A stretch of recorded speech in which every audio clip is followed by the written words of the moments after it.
Salut et bienvenue dans cette nouvelle vidéo. Aujourd'hui, je vais tester un nouveau format. Donc, tu le sais, sur ma chaîne YouTube, je fais plein de tests.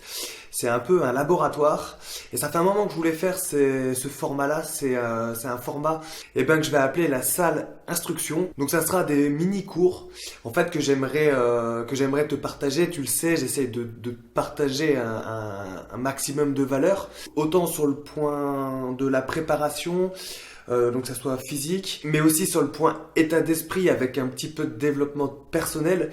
Et donc la dernière chose qui manquait à ma chaîne YouTube, c'était ces formes de mini-cours pour t'expliquer certaines choses. Et donc on va commencer aujourd'hui. Je vais faire ça sur PowerPoint. Donc c'est la première fois que je fais ça. Pareil, j'espère que ça va te plaire. Donc aujourd'hui, nous allons parler des différents statuts du métier de sapeur-pompier en France. Pour ça, on va se diriger sur l'ordinateur. Donc le métier de sapeur-pompier en France. Tu le sais peut-être, il y a plusieurs statuts pour devenir sapeur-pompier. Donc nous allons voir ça ensemble dans cette vidéo. Donc il y a donc 3 statuts. Le statut de sapeur-pompier volontaire, le statut de sapeur-pompier professionnel et le statut de sapeur-pompier militaire. Pompier volontaire. Donc, en France, il y a 193 000 sapeurs-pompiers volontaires, que ce soit des hommes ou des femmes. Donc, en gros, sapeur-pompier volontaire, c'est quelqu'un qui va donner de son temps pour la collectivité. Donc c'est pas un métier, il aura un métier n'importe quoi, il peut être boulanger, plombier, n'importe quoi, mais il va donner du temps en plus pour être sapeur-pompier volontaire. Donc voilà, c'est une nuance, ce n'est pas un métier. Pour qui est destiné ce statut? Donc pour être sapeur-pompier volontaire, il faut avoir 16 ans au moins. Donc bien sûr, si vous êtes mineur, il faut demander l'autorisation aux parents, bien entendu. Bien sûr, il faut résider en France, c'est logique. Être en situation régulière au regard des obligations du service national. Jouir de ses droits civiques. Absence de condamnation incompatible avec l'exercice des fonctions. Remplir des conditions d'aptitude médicale et physique adaptées et correspondantes aux missions effectives confiées. Donc pour les conditions d'aptitude physique, je ne vais pas en parler là. Là, j'explique en gros les 3 statuts de sapeur-pompier. Et je ne vais pas rentrer dans les processus de recrutement, tout ça. Et je ne vais pas non plus parler des aptitudes physiques. Je pourrais faire une vidéo plus tard si cela t'intéresse. Donc le recrutement, je vais quand même t'en toucher 2 mots. Le plus simple, c'est d'aller dans la caserne la plus proche de chez toi. Vous êtes beaucoup à me poser cette question, comment on devient un pompier volontaire? Tu vas à la caserne la plus proche de chez toi et tu demandes et ils sauront t'expliquer tout ça. Sinon après tu peux aller voir sur internet, mais en général ils te disent d'écrire au SDIS, service départemental d'incendie et de secours. Mais moi je te conseille d'aller voir la caserne la plus proche. Ça te permet de te mettre le pied dedans quoi, et au moins tu auras quelqu'un directement qui pourra répondre à tes questions. Alors là, on va parler des pompiers professionnels. Donc ce sont des fonctionnaires de la collectivité territoriale. Ils assurent en gros la protection des personnes et des biens de partout en France. Donc voilà, en gros dans une caserne on va dire normale, il y a une partie de sapeurs-pompiers volontaires qui viennent là de temps en temps en fait pour prendre des gardes, et il y aura des sapeurs-pompiers professionnels qui seront là, donc ça sera leur métier, eux ils auront un salaire, c'est des employés, des fonctionnaires, donc en gros ils auront un salaire pour effectuer leur garde, et donc eux en gros ça sera les permanents, et les volontaires vont venir de temps en temps. Là je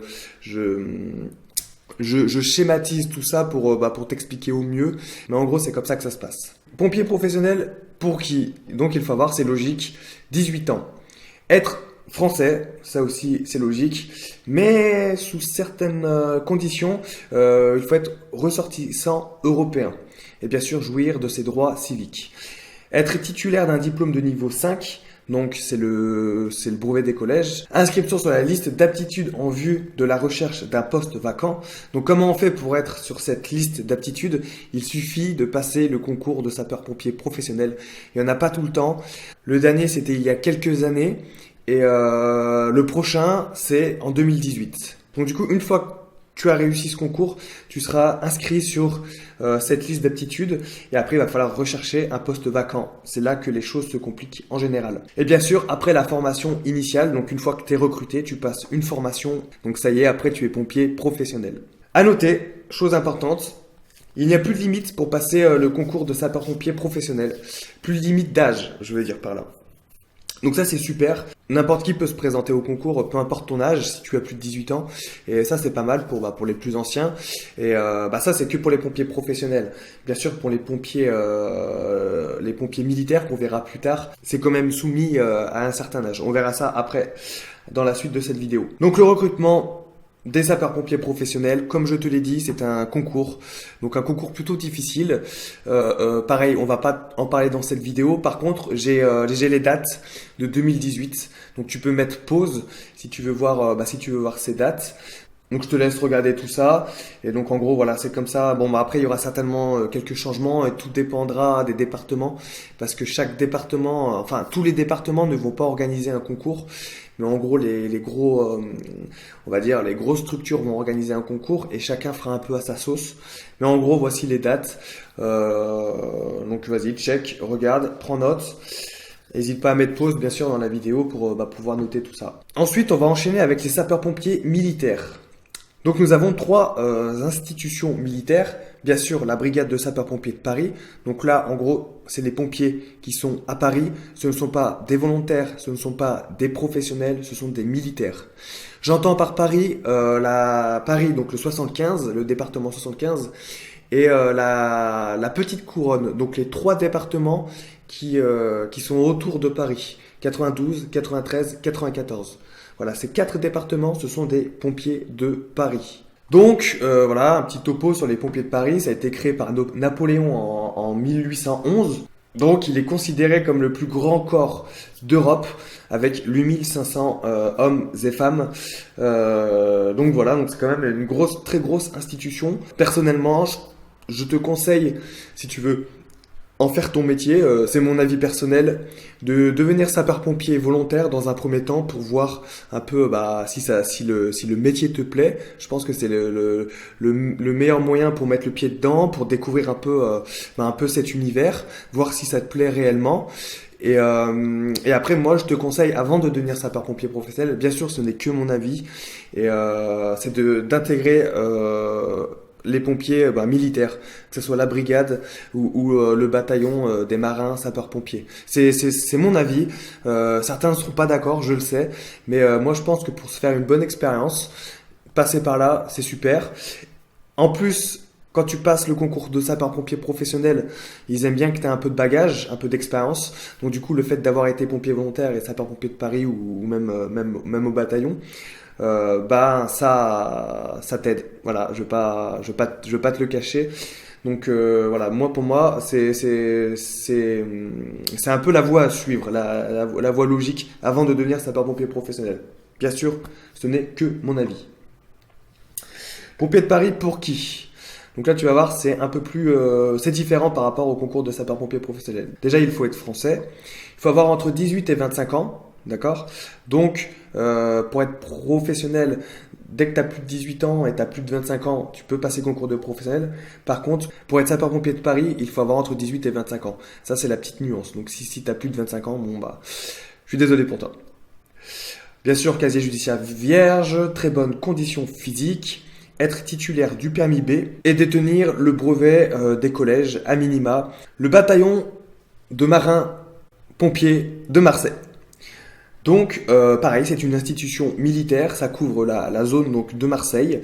Donc, il y a deux groupements, nord-sud, et le bataillon de marins, je ne connais pas, je n'ai jamais été pompier de Marseille, mais je pense que c'est aussi une bonne expérience, tout comme la brigade, avant de devenir sapeur-pompier professionnel. Pompier de Marseille, pour qui?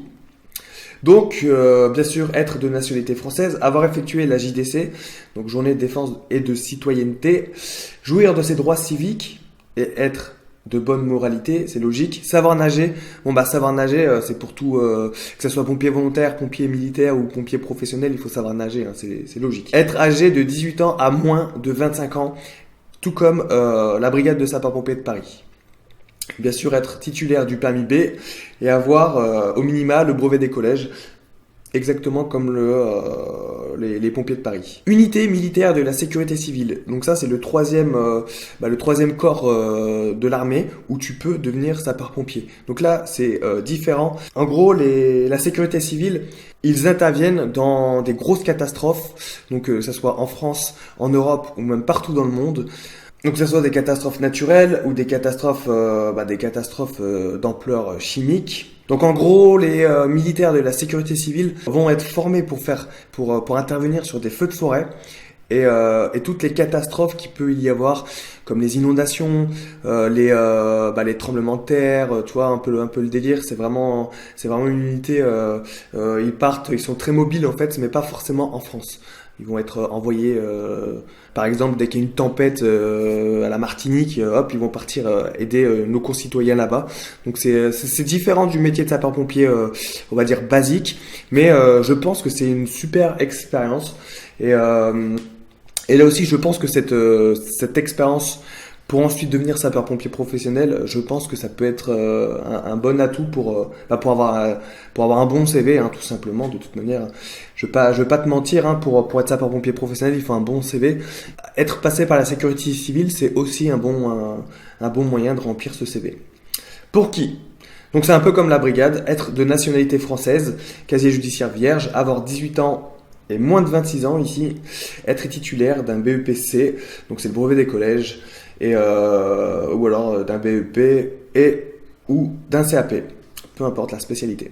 Donc voilà, c'est un peu comme la BSPP, sauf que la BSPP, je le sais parce que j'ai fait la BSPP, le niveau exigé est quand même plus dur au niveau du recrutement. Donc les pompiers militaires, le recrutement. Là, pareil, cette vidéo n'est pas pour te parler du recrutement, mais en gros, dans ces 3 unités, le plus simple, c'est de contacter l'armée de terre ou la marine. Donc du coup, je vais te mettre dans la description tous les liens. Tu pourras checker ça et peut-être que je ferai une vidéo sur les différents recrutements. Là, c'est juste si tu veux devenir sapeur-pompier en France, je t'explique juste les voies que tu peux emprunter. Donc voilà, on a vu pompier volontaire, pompier professionnel ou pompier militaire. C'est les 3 voies pour pratiquer le métier de sapeur-pompier en France. Donc oui, voilà, je te le répète, dans la description, je te mets tous les liens si tu veux aller checker ça. En tout cas, si tu veux t'engager dans un de ces 3 corps qu'on a vu actuellement, si t'as envie de le faire, fais-le. C'est une super expérience, tu vas faire plein de rencontres, tu vas vivre des moments inoubliables, tu vas vivre quelque chose d'exceptionnel. Donc vraiment, fais-le si t'as envie, quoi, fais-le vraiment, quoi. Pour t'aider, bien sûr, comme je dis dans toutes mes vidéos, j'ai créé un programme d'entraînement qui s'appelle la méthode Guyard. Donc c'était un programme d'entraînement en 175 jours, c'est un programme sportif, c'est plutôt intense. Vous êtes bientôt 100 à pratiquer ma méthode, donc c'est cool, vous êtes presque 100 à me faire confiance. Et ça c'est plutôt cool. Donc ça dure 6 mois, il y a 5 entraînements par semaine, il y a de la course à pied, de la natation et puis du cross-training, de la musculation sans matos. Donc le lien de ma méthode bien sûr dans la description et comme d'hab dans toutes mes vidéos je mets le lien dans la description. N'hésite pas, si tu as des questions, pareil, tu as la barre des commentaires, n'hésite pas à me poser toutes les questions que tu veux, j'y répondrai avec plaisir. Merci d'avoir regardé cette vidéo. Donc c'est un nouveau format. J'aime bien me dépasser et faire des trucs un peu différents. Et donc j'espère que ça t'a plu. N'hésite pas à t'abonner, à mettre un pouce bleu si tu as aimé. Et tu peux aussi mettre dans les commentaires si tu as des idées de cours que je pourrais te donner en faisant un format comme ça avec un PowerPoint. N'hésite pas. Je pense peut-être faire une vidéo sur les recrutements ou alors même les différents cours de pompiers, par exemple sur l'eau de sauvetage ou tu vois un peu le délire sur les incendies, sur les manœuvres, voilà, why not, je peux tout est faisable. Donc n'hésite pas à mettre tout ça dans les commentaires, comme ça moi ça m'aide à savoir ce que toi tu veux. C'est pas parfait, hein, c'est la première fois que je fais ça. Comme l'interview d'hier que j'ai fait avec Salvatore pour le drame de l'Oriole. D'ailleurs, je te mets le i comme info si tu veux voir cette vidéo. Vous avez été nombreux à la regarder et vous m'avez envoyé des des dizaines et des dizaines de messages, ça me fait vraiment plaisir, merci du fond du cœur. Je vais continuer dans ce sens. Donc voilà, n'hésite pas à t'abonner pour suivre le reste de l'aventure. Je fais une vidéo par jour à 21h tous les jours. Voilà pour cette vidéo, merci beaucoup. Je te souhaite une bonne nuit ou une bonne journée, tout dépend à quelle heure tu regardes cette vidéo. Rompez, que Sainte Barbe te protège, et puis engage-toi.